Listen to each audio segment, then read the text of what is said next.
Assalamu alaikum and good morning.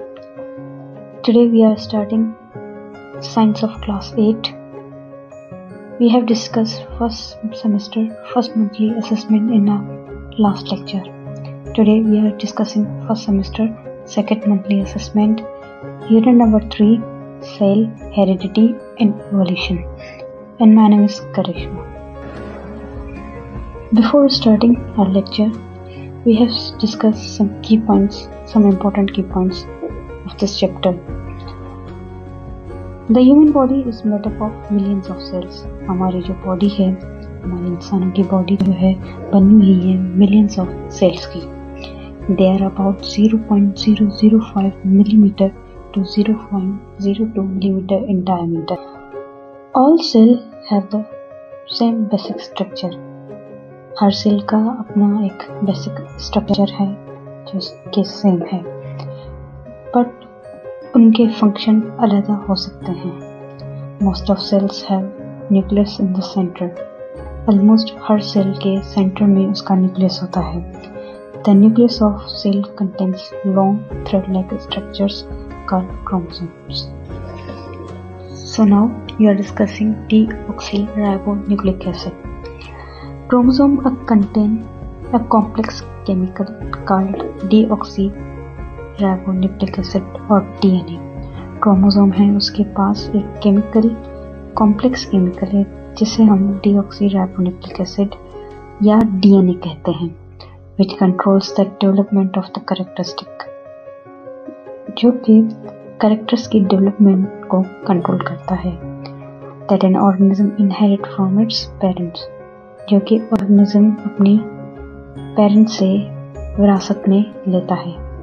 DNA contain instruction for making the characteristic of an organism. DNA के पास हर वो instruction होती है ताकि जो भी एक नया ऑर्गेनिज्म बनता है वो किस तरह बनना चाहिए.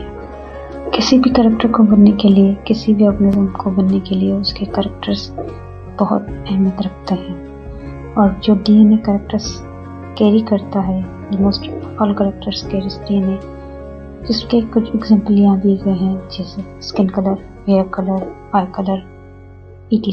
etc. Chromosome and genes are made up of DNA. Chromosome और जीन्स जो हैं DNA की बनी हुई है.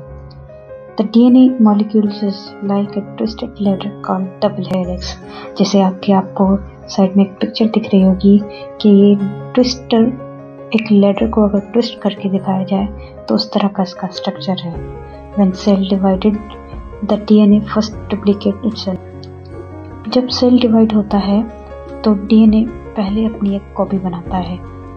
One copy is passed from one generation to the next generation. That's the reason why we inherit characters from our parents. एक copy वो पास करता है अपनी आने वाली जनरेशन को, जिससे जाहिर होता है कि हम जो कैरेक्टरिस्टिक हैं वो इनहेरिट करते हैं अपने पेरेंट्स से. अब आता है जीन. जीन क्या है? जीन को अंडरस्टैंड करने से पहले मैं आपको एक इन्फॉर्मेशन देना चाहूँगी कि जो आपके क्रोमोसोम्स हैं, क्रोमोसोम के पास, क्रोमोसोम एक्चुअली तो हैं थ्रेड लाइक स्ट्रक्चर्स. वो थ्रेड लाइक स्ट्रक्चर उसकी हर आर्म के पास एक लोकेशन मौजूद होती है, एक लोकाई मौजूद होती है जहाँ पे ये जीन्स रहती हैं. So the chromosome carry bits of information called jeans. Chromosome के पास जो इंफॉर्मेशन होती है या बिट्स ऑफ इंफॉर्मेशन होती है जिन्हें हम जीन्स बोलते हैं. Gene instruct our bodies to make protein which determine the shape of the body and how it behave. Genes instruct करता है हमारी बॉडी को ताकि वो वैसी प्रोटीन बनाए जो हमारी बॉडी को रिक्वायर्ड हो, जैसे बॉडी की शेप बनाए या हमारी बॉडी किस तरह बिहेव करती है, वो सारी इंफॉर्मेशन हमारे जीन्स के पास होती है. अगला जो टॉपिक है वो है काइंड्स ऑफ सेल डिवीजन. हमारे पास जो सेल डिवीजन के काइंड्स हैं उसमें हम दो काइंड्स पढ़ते हैं, माइटोसिस और मियोसिस. माइटोसिस एक्चुअली ये डिवीजन है सोमेटिक सेल्स की. सोमेटिक या सोमा हम अपने बॉडी के सेल्स को बोलते हैं। इट प्रोड्यूसेस 2 डॉटर सेल्स, ये सिर्फ 2 डॉटर सेल बनाता है। अब आते हैं मियोसिस की जानिब। मियोसिस सेल डिवीजन है जर्म्स या गैमेट सेल्स की, जबकि ये 4 डॉटर सेल्स बनाता है। Difference between mitosis and meiosis. Mitosis और मियोसिस में एग्जैक्ट फर्क क्या है? माइटोसिस की पहली पॉइंट पे आते हैं। This type of division takes place in somatic cells. ठीक है, जैसे कि हमने पहले बताया, ये डिवीजन है सोमेटिक सेल्स की, मतलब बॉडी सेल्स की। मियोसिस की फर्स्ट पॉइंट पे आते हैं अब। This type of division takes place in gametic cells. ये डिवीजन है गैमेटिक या germ cells. Mitosis second point, 2 daughter cells are formed. Meiosis second point, that 4 daughter cells are formed. Number 3 point of mitosis, number of chromosomes remain diploid in daughter cells, and in meiosis number of chromosomes become haploid in daughter cells. Diploid और haploid, diploid हम उसे बोलेंगे जिसके number of chromosome after division same रहे, जैसे कि human body का chromosomal number है 46 या 23 पेयर। आफ्टर डिवीजन उसके क्रोमोसोमल नंबर सेम ही रहे, 46 या 23 पेयर्स। बट मियोसिस में उससे बिल्कुल अलग चीज़ है। जैसे जब सेल डिवाइड हो उसके नंबर ऑफ क्रोमोसोम हाफ हो जाए, जैसे 46 से 23। फिर बताती चलूँ कि इसमें नंबर ऑफ क्रोमोसोम्स हाफ होंगे, जैसे कि हमारे बॉडी सेल का क्रोमोसोम है 46 और in case of meiosis daughter cells के क्रोमोसोमल नंबर हाफ हो जाए। नंबर 4 पॉइंट पे चलते हैं। Mitosis necessary for growth and repair, meiosis necessary for sexual reproduction. Crossing over does not take place, but crossing over takes place in meiosis. अब आते हैं, now comes to variation and heredity. What is variation and what is heredity? Variation refers to the difference in the characteristic of individual within a species. Variation हमें बताता है कि characters के अंदर किसी भी स्पीशी में डिफरेंस आना। जैसे एक एग्जांपल है, offspring may resemble their parents. बच्चे अपने माँ बाप के जैसे होते हैं, but they are not identical to them. मगर वो अपने माँ बाप की तरह पूरी तरह उनकी तरह नहीं होते। और what is heredity? Heredity is the transmission of similar characters from parents to offspring. हम जो कैरेक्टर इनहेरिट करते हैं हमारे पेरेंट्स से, एक्चुअली हेरिडिटी उसका नाम है। We are discussing some little points about characters. There are 2 types of characters or traits. Number 1 is acquired, number 2 is inherited. Acquired जो हम दुनिया में आने के बाद सीखते हैं, inherit जो हम अपने पेरेंट्स से inherit करते हैं। Acquired में पहली पॉइंट है, these are traits which are developed in an individual due to social condition or special conditions, जो हम दुनिया में डेवलपमेंट के बाद सीखते हैं या दुनिया में आने के बाद सीखते हैं। Number 1 point from inherited characters.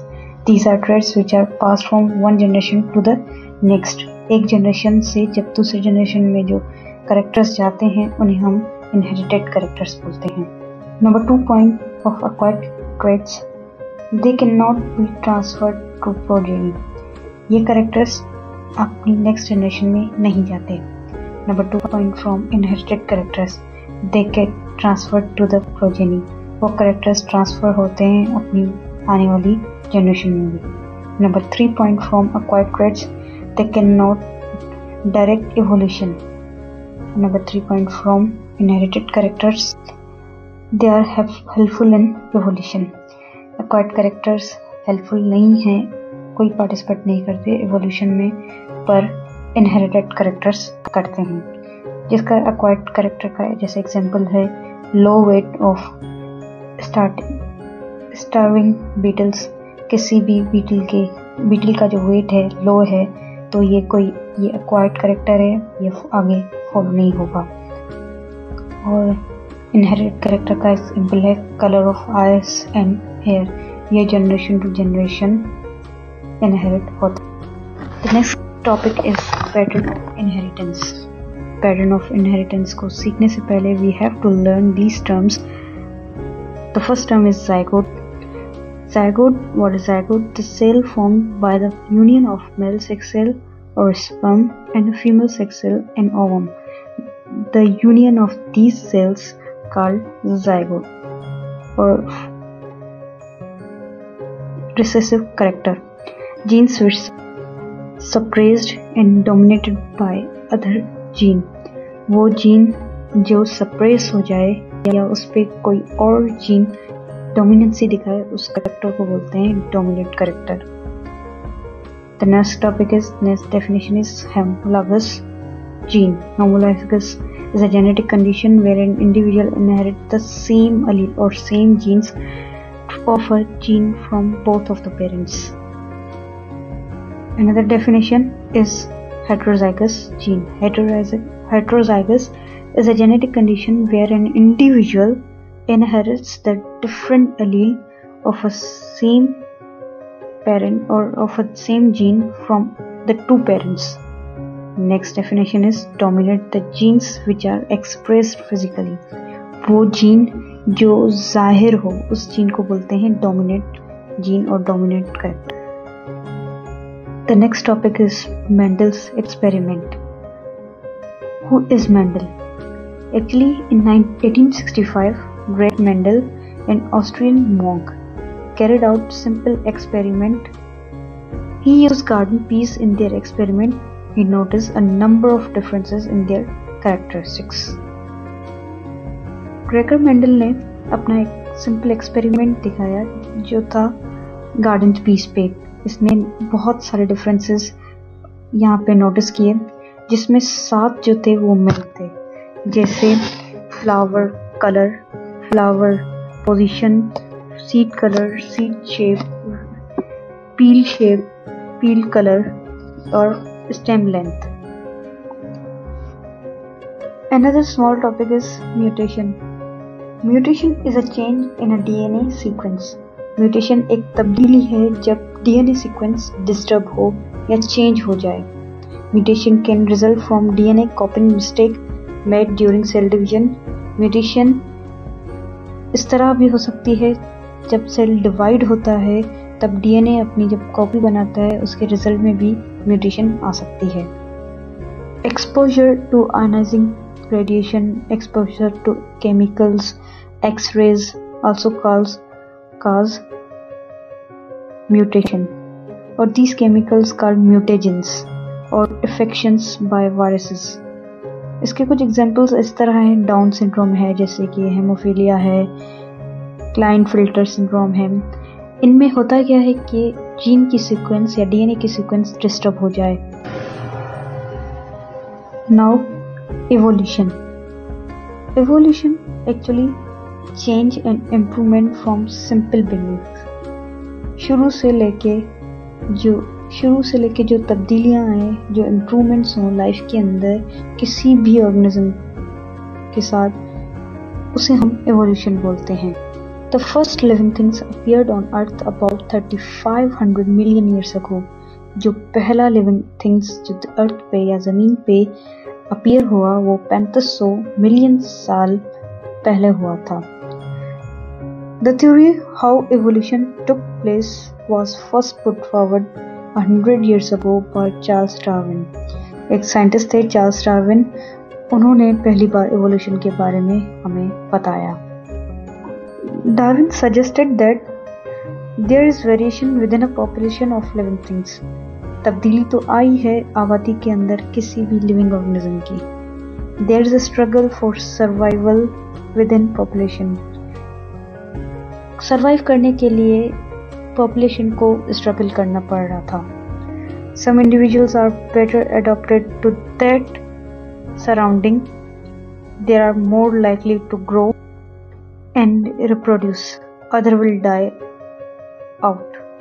This is sometimes refers to as survival of the fittest.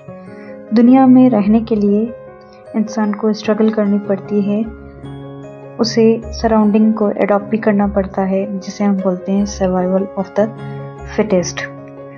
So he concluded that a particular organism have been actually selected from their population because they are better adapted than others. Evidence of evolution from fossils.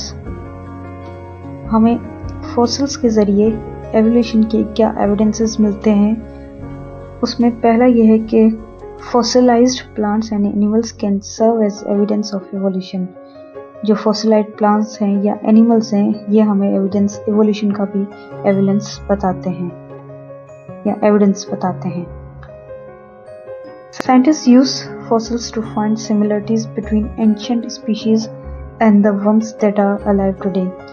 Scientists उन fossils को लेके अब की जो species हैं या जो पहले की species थे, उनमें सिमिलरिटीज और डिसिमिलरिटीज क्या हैं, ये भी फाइंड आउट करने में हेल्प करता है. Their location on earth and how deep underground they are can tell us a lot about how the species lived and how long ago it was alive. किसी भी स्पीशी की location अर्थ पे जो है या अंडरग्राउंड है, ये जिस तरह भी है, वो हमें ये बताता है कि स्पीशी कितने बरस पहले की थी या अब भी जिंदा है या कितने साल पहले जिंदा थी. We expect an ancestral species to share some traits with modern species. हम एक्सपेक्ट भी कर सकते हैं ancestral species को अब की species से लेकर उन दोनों की species को आपस में डिफरेंशिएट करके कंपेयर करके. And with that we end up our lecture, and this lecture is all about first semester second monthly assessment. Kindly follow the SMART scheme. From that your semester exam will come. All the best and thank you.